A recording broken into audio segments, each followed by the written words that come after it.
Hello friends, आप सभी का स्वागत है इंग्लिश ब्रेन के यूट्यूब चैनल पर। दोस्तों, आज आपके सामने इंग्लिश ग्रामर से रिलेटेड कुछ बात करने वाले हैं। इससे पहले मैं बता दूं कि अभी हाल ही में मैंने एक वीडियो अपलोड किया था, लेकिन कुछ टेक्निकल इश्यू की वजह से वो वीडियो वहाँ से मिस हो गया है। खैर, आज नए टॉपिक की मैं बात करने वाला हूँ। दोस्तों, आपके सामने जो भी बातचीत है दोस्तों, आज वो है पार्ट्स ऑफ स्पीच की। और पार्ट्स ऑफ स्पीच के दायरे में हम आज एक छोटी सी बातचीत को ही समझेंगे। और वो बातचीत है क्या? वो है कि हम सिर्फ आज बेसिक इंट्रोडक्शन की बात करेंगे। और बेसिक इंट्रोडक्शन को समझने के बाद हम कोई भी जो भी हमारे सेंटेंसेस सामने आते हैं, कई बार उनको किस तरह से सॉल्व करते हैं, एरर बेस्ड क्वेश्चन को कैसे करते हैं, वो सारी चीज़ें अपन करते जाएंगे। देखिए, फ़िलहाल के लिए अगर आप समझने की कोशिश करें पार्ट्स ऑफ स्पीच को, तो सबसे पहले तो मैं ये कहना चाहूँगा कि जो भी आप लोग इस वीडियो को देख रहे हैं, कंप्लीट वीडियो देखें, क्योंकि कंप्लीट वीडियो देखने के बाद आपको पता चल पाएगा कि हाँ, वास्तव में चीज़ है क्या। हमारे सामने एक क्वेश्चन आता है दोस्तों, पार्ट्स ऑफ स्पीच आखिर होता क्या है। ध्यान से सुने, पार्ट्स ऑफ स्पीच किसी भी इंग्लिश ग्रामर के सेंटेंस में जो भी वर्ड्स यूज किए जाते हैं वो पार्ट्स ऑफ स्पीच का हिस्सा होते हैं। किसी भी इंग्लिश ग्रामर के या किसी भी इंग्लिश के सेंटेंस में यूज किए गए वर्ड्स पार्ट्स ऑफ स्पीच का हिस्सा होते हैं। दूसरा क्वेश्चन आता है कि सर पार्ट्स ऑफ स्पीच संख्या में कितने होते हैं। तो दोस्तों, पार्ट्स ऑफ स्पीच संख्या में होते हैं 8। कितने होते हैं? 8 होते हैं। एक एक कर मैं जिक्र करना चाहूँगा। सबसे पहले बात करें तो नाउन, दूसरा आपका प्रोनाउन, तीसरा आपका एडजेक्टिव, चौथा आपका वर्ब, पांचवा आपका आता है वो है आपके सामने एडवर्ब, छठा जो भी है आपके सामने वो आपका है noun, pronoun, adjective, verb, adverb, और इसके ठीक बाद हमने लिखा कंजक्शन। सातवां हमारा है प्रेपोजिशन, और जो आठवां है वो है आपका इंटरजेक्शन। दोस्तों, हमारे ये 8 पार्ट्स ऑफ स्पीच होते हैं, और इन 8 पार्ट्स ऑफ स्पीच में सबसे जो इम्पोर्टेंट है वो है 7। Interjection exam point of view से कुछ खास आपके सामने क्वेश्चंस देखने को नहीं मिलते। तो आज जो बातचीत करने वाले हैं वो आपके इनमें से इन सभी 7 और 8 जो भी 8 हमारे सामने हैं, इनके पार्ट्स ऑफ स्पीच के बेसिक इंट्रोडक्शन की बात करेंगे। तो आइए दोस्तों, सबसे पहले बातचीत करने वाला हूँ नाउन की। क्वेश्चन मेरा आपसे एक बेसिक क्वेश्चन है कि नाउन की डेफिनेशन क्या होती है। नाउन की डेफिनेशन आपने बोली name of a person, place और thing. Name of person, place और थिंग। दोस्तों, नाउन की डेफिनेशन आपने यही सुनी होगी और बार बार सुनी होगी। आपके सामने एक वर्ड लिखना चाहूँगा, और वर्ड है दोस्तों ऑनेस्टी। अगर मैं आपसे जानने की कोशिश करूँ कि ऑनेस्टी क्या कोई नेम ऑफ पर्सन है, तो आपने कहा नो। मैं अगर आपसे पूछूँ ऑनेस्टी क्या नेम ऑफ प्लेस है, तो आपने कहा नो। मैंने आपसे पूछा ऑनेस्टी क्या नेम ऑफ थिंग है, कोई चीज़ का नाम है, आपने कहा नो। तो सर, ऑनेस्टी अपने आप में है तो नाउन, इस दायरे को कवर क्यों नहीं करता? इसका अर्थ ये हुआ हमारी जो डेफिनेशन लिखी हुई है वो अपने आप में अधूरी है। तो इस डेफिनेशन को कंप्लीट किया जा सकता है। Name of a person, place और थिंग की जगह पे हम थिंग तो लगाएंगे ही, और उसके साथ लिखेंगे और क्वालिटी और आइडिया भी इसमें शामिल किया जाता है। ऑनेस्टी एक अब्स्ट्रैक्ट नाउन है दोस्तों। अब्स्ट्रैक्ट नाउन हिंदी में कहते हैं भाववाचक संज्ञा, यानी कि कुछ ऐसे नाउन्स होते हैं, ऐसी कैटेगरी होती है जिसको हम फील कर सकते हैं, जिसे हम टच नहीं कर सकते, जिसे हम देख नहीं सकते। ईमानदारी को आप फील कर सकते हैं, न कि टच और न कि देख सकते हैं। तो आपकी पहली चीज़ समझ आती है name of person, place, thing और क्वालिटी और आइडिया। तो ये ऑनेस्टी अपने आप में एक क्वालिटी को दर्शाता है। दूसरी इम्पोर्टेंट चीज़ ये भी है कि नाउन की एक और डेफिनेशन जो कि शॉर्ट तरीके में अक्सर यूज की जाती है आजकल, noun is a naming word, तो वो तो है ही। उसके अलावा देखिए, अगर एक क्वेश्चन मैं आपसे पूछता हूँ, मैंने पूछा आपके सामने कि आपका जो नाउन है वो सेंटेंस में क्या फंक्शन करता है, नाउन सेंटेंस में क्या फंक्शन करता है। तो दोस्तों फंक्शन का अर्थ हुआ कि क्या काम करता है। तो मैं आपके सामने एक सेंटेंस लिखना चाहूँगा। मैंने लिखा राज लाइक्स कल्पना। आपके सामने एक सेंटेंस लिखा राज लाइक्स कल्पना। अगर मैं आपसे पूछूं राज नेम ऑफ प्लेस है क्या, नेम ऑफ थिंग है क्या, क्वालिटी जी नहीं, नेम ऑफ पर्सन है, तो आपने कहा कि राज अपने आप में एक नाउन जो कि एक सब्जेक्ट के रूप में यूज हो रहा है। ये आपकी एक वर्ब हुई। कल्पना भी नेम ऑफ पर्सन है, क्या ये सब्जेक्ट है यहाँ, जी नहीं, ये अपने आप में यहाँ नाउन तो है। अब काम किस रूप में कर रहा है उस चीज़ को समझते हैं। देखिए आपने देखा सब्जेक्ट के रूप में नाउन जो आ रहा है वो यहाँ सब्जेक्ट के रूप में लाइक्स लिखा हुआ है जो एक वर्ब आ रही है, और आगे जो भी लिखा हुआ है वो आपका नाउन तो है लेकिन सब्जेक्ट नहीं है, में एक ऑब्जेक्ट होता है।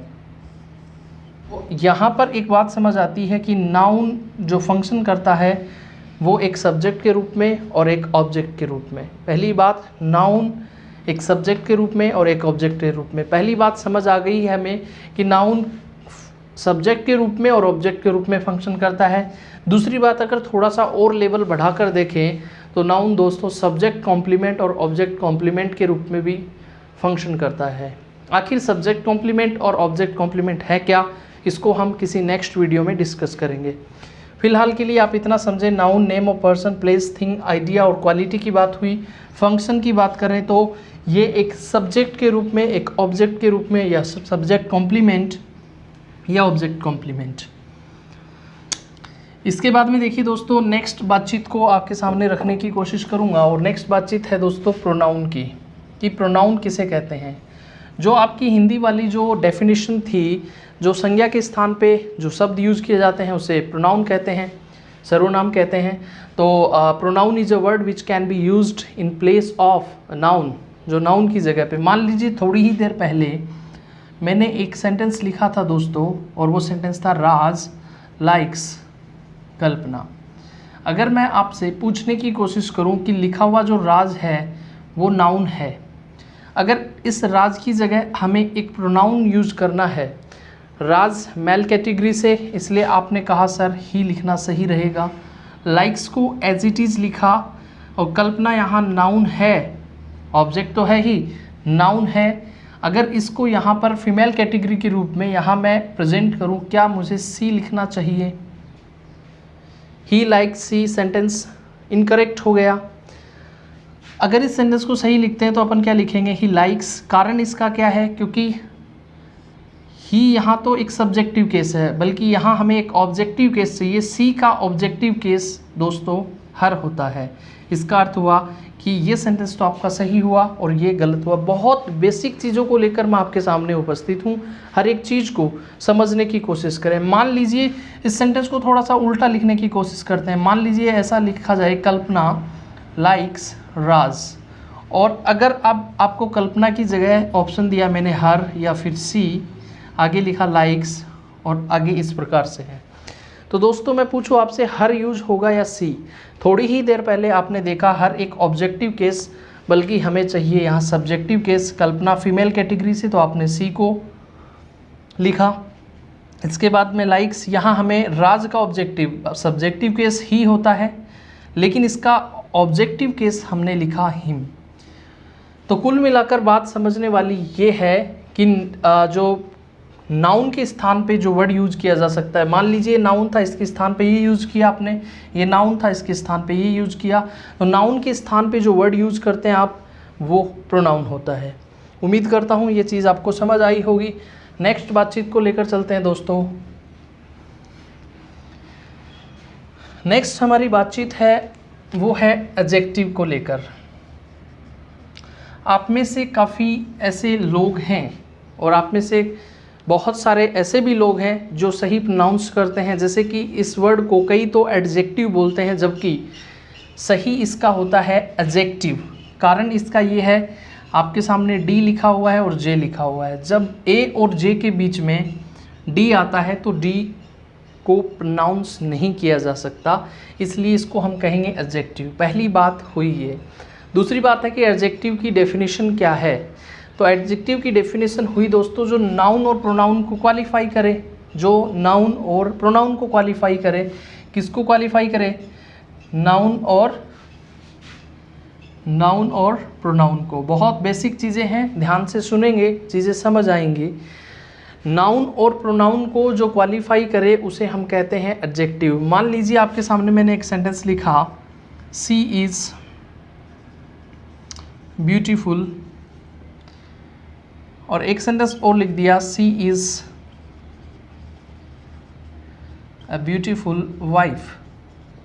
अगर मैं आपसे जानने की कोशिश करूं लिखे हुए दोनों सेंटेंसेस में से सबसे पहले वाले सेंटेंस में ब्यूटीफुल वर्ड और इसमें भी ब्यूटीफुल वर्ड है क्या, आपका जवाब क्या आता है ज़रा सोचिए। सी आपने कहा सर एक सब्जेक्ट है और वैसे एक प्रोनाउन है। इज़ आपने कहा वर्ब है। ब्यूटीफुल किसकी विशेषता बता रहा है? इस सी की, तो आपने इसे कहा एडजेक्टिव। अब यहाँ पर ये वाइफ जो वर्ड है ये अपने आप में नाउन है और नाउन की विशेषता जो बताता है उसे एडजेक्टिव कहते हैं। ये बात तो समझ आ गई आपको कि ये दोनों अपने आप में एडजेक्टिव हैं। यहाँ इस प्रोनाउन की विशेषता बताई गई और यहाँ पर एक नाउन की विशेषता बताई। नाउन से ठीक पहले एडजेक्टिव यूज हो रहा है। अब दूसरी चीज़ हमें समझने वाली बात ये है दोस्तों, एक बहुत इंपॉर्टेंट बात बता रहा हूँ। अगर सेंटेंस के एंड में दोस्तों अगर सेंटेंस के एंड में एडजेक्टिव आ रहा है तो उस एडजेक्टिव को हम प्रेडिकेटिव एडजेक्टिव कहते हैं। उस एडजेक्टिव को हम प्रेडिकेटिव एडजेक्टिव कहते हैं।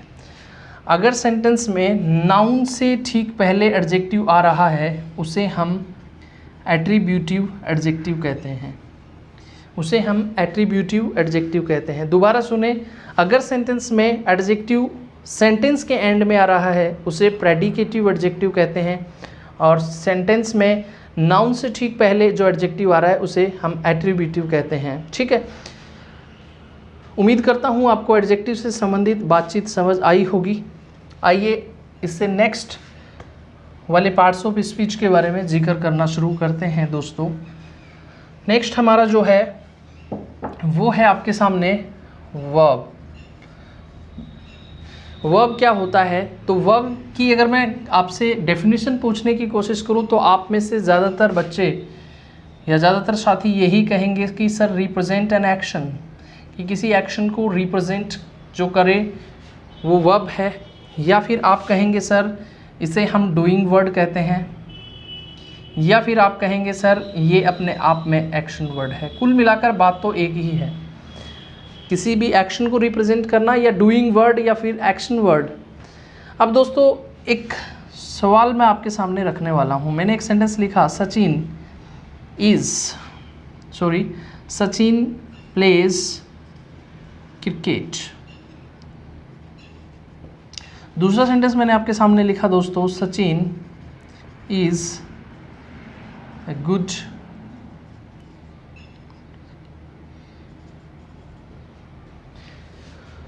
आपके सामने लिखे हुए दो सेंटेंसेस हैं। पहला सेंटेंस है दोस्तों सचिन प्लेज क्रिकेट, दूसरा है Sachin is a good cricketer. दोनों सेंटेंस को समझने की कोशिश करते हैं। नेम ऑफ पर्सन आपका नाउन होता है और यहाँ एक सब्जेक्ट के रूप में। ठीक है, कोई दिक्कत नहीं। आपने कहा रिप्रेजेंट एन एक्शन, जो एक्शन को रिप्रेजेंट करे, या फिर डूइंग वर्ड या एक्शन वर्ड, तो ये आपका एक्शन वर्ड के रूप में आपने कहा वर्ब। ठीक है, और दूसरा जो आगे जो भी बातचीत है वो आपका क्या हो गया, ऑब्जेक्ट हो गया। ठीक है, अब देखिए नेक्स्ट सेंटेंस की बात करते हैं। नेक्स्ट सेंटेंस आपका जो है Sachin is a good cricketer. दोस्तों इसमें सचिन जो है वो नाउन है। अब लिखा हुआ जो इज़ है वो किसी एक्शन को रिप्रेजेंट करने का काम कर रहा है क्या? जी नहीं। डूइंग वर्ड है क्या? नहीं। एक्शन वर्ड है क्या? नहीं। इसका अर्थ है कि ये जो डेफिनेशन है ये अपने आप में इनकम्प्लीट है। तो दोस्तों बात आखिर क्या है? इसका अर्थ हुआ कि वर्ब स्टेट ऑफ बीइंग को भी दर्शाता है, किसी चीज़ का होना। जैसे कि सचिन एक क्रिकेटर है, ठीक है। तो दोस्तों इसे स्टेट ऑफ बीइंग कहेंगे या फिर हम इसे कह सकते हैं स्टेटिव वर्ब। Stative verb. धीरे धीरे कर चीज़ें आपको समझ आती चली जाएंगी, जैसे जैसे लेवल बढ़ेगा चीज़ें आपको ज़रूर समझ आएंगी। तो इसे आपने कहा स्टेटिव वर्ब, ठीक है। ये आपका हुआ रिप्रेजेंट्स एन एक्शन, एक एक्शन को रिप्रेजेंट करने की बात हुई। तो अब कुल मिलाकर हमारी डेफिनेशन कंप्लीट तैयार होती है। आइए नेक्स्ट पार्ट्स ऑफ स्पीच को समझते चलते हैं दोस्तों। नेक्स्ट जो पार्ट्स ऑफ स्पीच है वो काफ़ी इम्पोर्टेंट है और एग्ज़ाम पॉइंट ऑफ व्यू से ज़्यादातर क्वेश्चंस एडवर्ब से बहुत बार पूछे जाते रहे हैं। दोस्तों एडवर्ब की बात करें, अगर मैं आपसे डेफिनेशन जानने की कोशिश करूं, या फिर मैंने काफ़ी बार अपने ऑफलाइन क्लासेस में बच्चों से जब पूछा तो उन्होंने एक बात कही, जो क्वालिफाई द वर्ब, जो वर्ब को क्वालिफाई करे वो एडवर्ब होता है। आइए कुछ सेंटेंस आपके सामने लिखते हैं। मैंने लिखा राम स्पीक्स स्लोली। दूसरा सेंटेंस मैंने लिखा राम स्पीक्स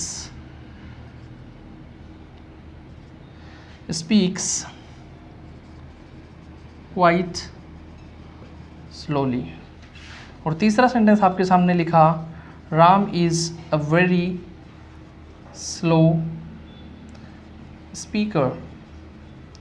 दोस्तों 3 सेंटेंसेस आपके सामने हैं। पहले सेंटेंस को समझते हैं। आपको पता है नेम ऑफ पर्सन नाउन और वैसे subject. Speaks represent an action, verb हुआ आपका। राम स्पीक्स, राम कैसा बोलता है, स्लोली बोलता है, यानी उसके बोलने का तरीका है, मैनर है। तो ये मैनर को दर्शा रहा है, तो आपने कहा एडवर्ब ऑफ मैनर। बोलने का जो तरीका है, मैनर जो है वो उसका दर्शाया, इसलिए आपने कहा एडवर्ब ऑफ मैनर, जो कि वर्ब को क्वालिफाई कर रहा है। आपकी बात से मैं पूरी तरह से सहमत हूँ यहाँ कि बिल्कुल वर्ब को क्वालिफाई किया है। स्पीक, बोलने का जो ढंग है वो कैसा है, स्लोली है। दूसरी बात पर आते हैं दोस्तों, Ram speaks quite slowly. Ram speaks बोलता है, कैसा बोलता है, आपने कहा सर एडवर्ब ऑफ मैनर की बात हो गई दोबारा। अब देखिए एक और वर्ड लिखा हुआ है दोस्तों, क्वाइट। क्वाइट का हिंदी अर्थ होता है काफ़ी। क्वाइट का हिंदी अर्थ होता है काफ़ी। और अगर इस क्वाइट की बात करें तो क्वाइट जो यूज हुआ है यहाँ पर वो बता रहा है इस स्लोली के बारे में कि वो बोलता है, स्लोली बोलता है, लेकिन कितना स्लोली, क्वाइट स्लोली, यानी कि इसकी एडवर्ब ऑफ डिग्री हम इसे कहेंगे इस क्वाइट को। ये भी अपने आप में एक एडवर्ब है, यानी इसकी एडवर्ब ऑफ डिग्री, इस क्वाइट के लिए एडवर्ब ऑफ डिग्री कहेंगे, क्योंकि स्लो की जो स्थिति है उसको और स्पष्ट किया है इस क्वाइट वर्ड ने। नेक्स्ट सेंटेंस देखिए, राम आपको पता है नेम ऑफ पर्सन नाउन हुआ, और ये आपका वही स्टेटिव वर्ब की बात हुई, तो आपने कहा वर्ब।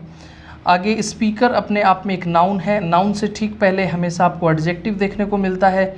वेरी जो वर्ड आ रहा है वो कह रहा है स्लो, कितना स्लो, बहुत स्लो, यानी कि वापस एडवर्ब ऑफ डिग्री की बात हुई, एडवर्ब ऑफ डिग्री की बात हुई। अब देखिए दोस्तों, हमारी जो बातचीत हुई थी वो हुई थी क्वालिफाई द वर्ब। ये बात तो यहाँ ताल्लुक़ रखती है, लेकिन अब देखिए यहाँ पर एक ये एडवर्ब है और ये भी एडवर्ब है।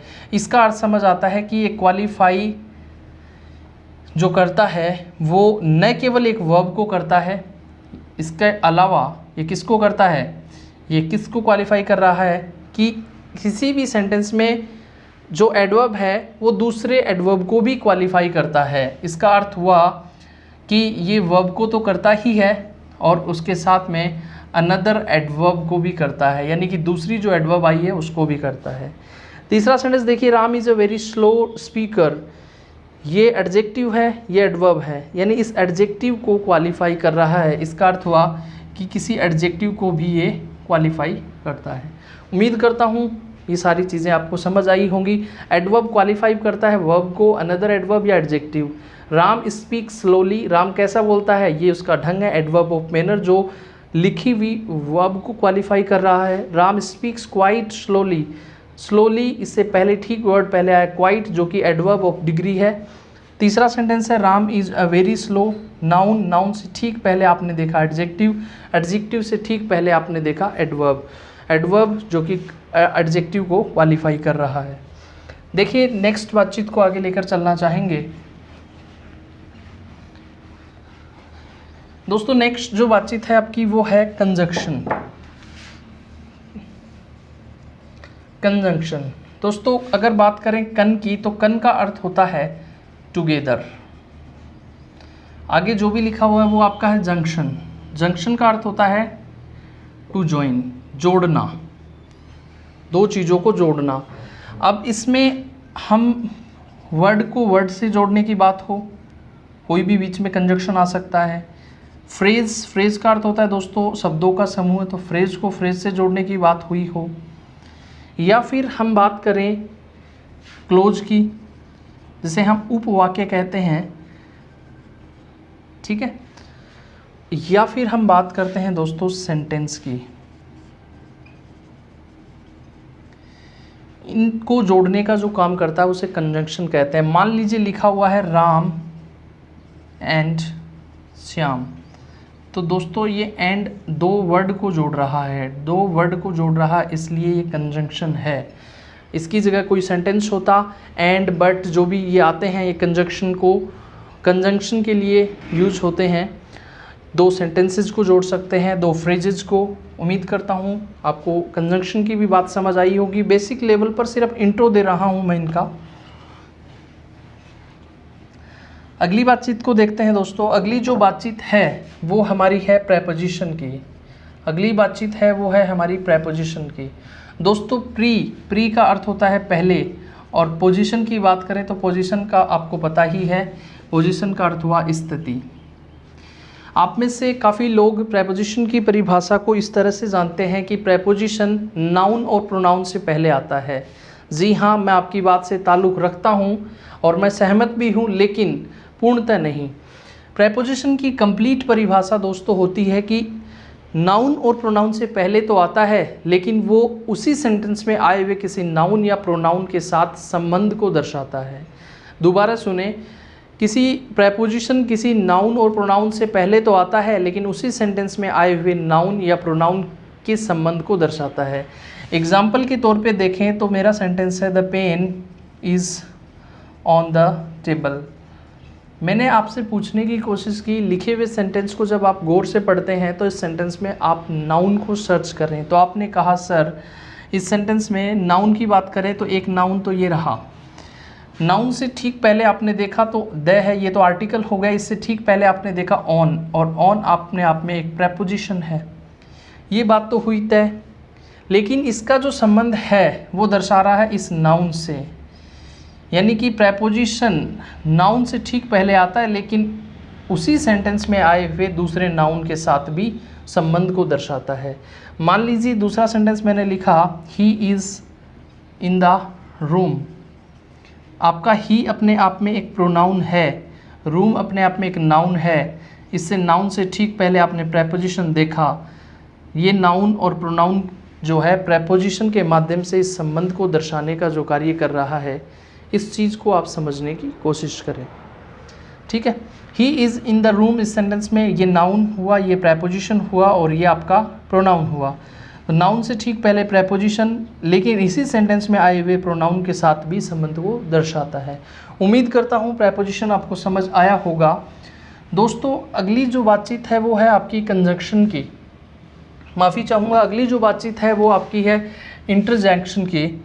और इंटरजेक्शन की अगर बात करें तो इंटरजेक्शन जो है आपका वो पार्ट्स ऑफ स्पीच में कुछ ज़्यादा महत्व नहीं रखता एग्ज़ाम पॉइंट ऑफ व्यू से। यानी कि ये खास तौर पे नरेशन में एक्सक्लेमेटरी सेंटेंसेस में आपको जब ये देखने को मिलते हैं, ब्रेवो, वाव, हुर्रे, इस प्रकार के जो देखने को मिलते हैं आपको, ये इंटरजेक्शन का ही पार्ट है बेसिकली। खास तौर पे हमारे लिए जो इम्पोर्टेंट चीज़ थी वो ये 7 पार्ट्स ऑफ स्पीच थे, जिसको हमने बारीकी से समझने की कोशिश की। दोस्तों आपको ये पार्ट्स ऑफ स्पीच का जो बेसिक इंट्रोडक्शन है ये कैसा लगा, आप हमारे कमेंट बॉक्स में जवाब दें।